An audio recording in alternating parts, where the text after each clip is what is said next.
தெய்வமே தத்துவ பொருளை எதிர்க்கும் ஒன்று விட்டுக்கூடி வேளவா நாரதனே வணக்கங்கள் நலப்பரடைய ரத்னாரதி வருகை தங்களுடைய வருகை என்று நல்வரையா அமைய வேண்டும் என்று நினைக்கிறேன். காணப்பாடுகிற தங்களை அடியனும் இயன்றவரை காணத்தாலே வரவேற்பு அளிக்க வேண்டும் என்று நினைக்கிறேன். பாட்டிற்கு நாரதன் என்பார்கள்.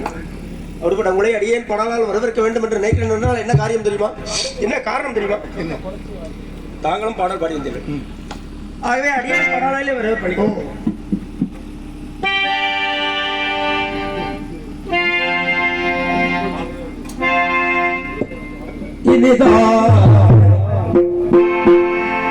சுரம் யானை இசை